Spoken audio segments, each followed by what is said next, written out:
Hello everybody, this is Nick again with another watch review.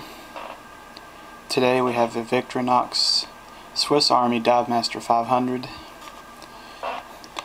A very solid watch that is a bargain at most any price, but at the prices they're going for, there definitely is still. Some of the general features: sapphire crystal with an anti-reflective coating, which especially on a black dial is a very important feature to have. As you can see, when I kind of twist it around here a bit, it does a pretty good job of being readable at many different angles, even with the bright light overhead. We have a 120 click unidirectional bezel. Although the action's smooth, it's kind of, the sound is a little on the plastic side for me, but it lines up well. There's very little play, and I really just dig the look of it, to be quite honest with everybody. Being a dive watch, 500 meters resistance, which is probably I believe the highest resistant watch I've ever owned. Not that I'll ever go more than a few feet below the water, but I guess being American, bigger is always better. Of course, we've got the screw-down crown, which operates very smoothly and takes almost 10 turns to get it to come out. You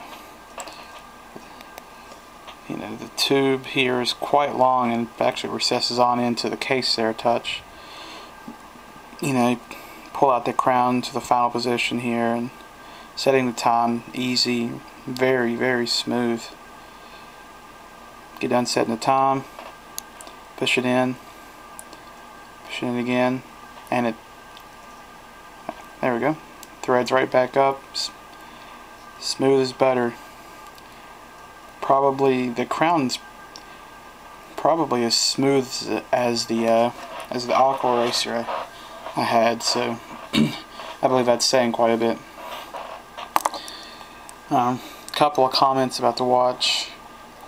It's a pretty good size, even though width-wise it's not too large. I believe it's 43 millimeters wide without the crown and 45 width. But really the size that might get some people in trouble is the height. For any of you out there who may consider buying this watch, be careful for the first week or so, as you're probably going to bang this into some doorways until you get used to it. The sapphire crystal sits just a little bit below the bezel, which is nice, but it's not protected real well. But being that it's sapphire, it should stay pretty clear. A few more things I like about this.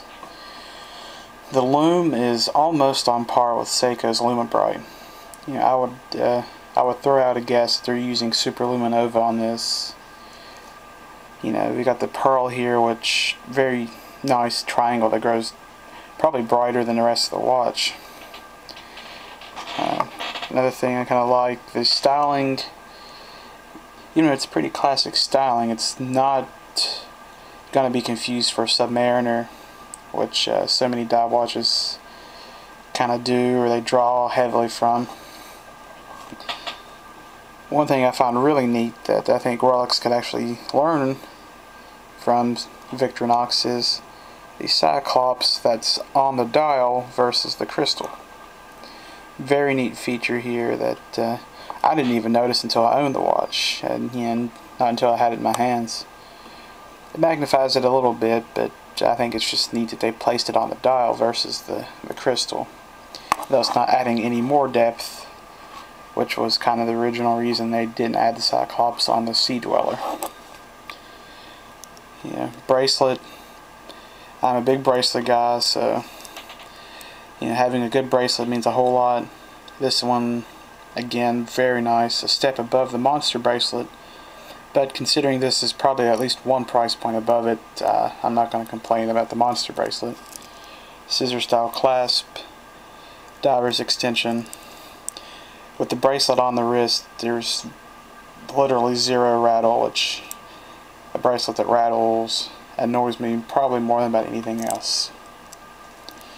Otherwise, these watches can generally be had for $300 to $400. I was lucky enough to stumble across a guy selling this one for $200, which at this point I feel like I stole it, to be quite honest. This is the best bargain I feel I've ever got.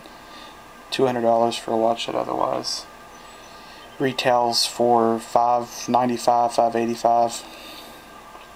So, any guys out there looking for a rock solid quartz diver that is loaded with features and a huge depth rating, definitely give this one a look. I believe it comes in silver, orange, blue, and black. There may be other colors, but those are the main ones that I can think of. Alright, well, I hope you enjoyed the review. Thank you.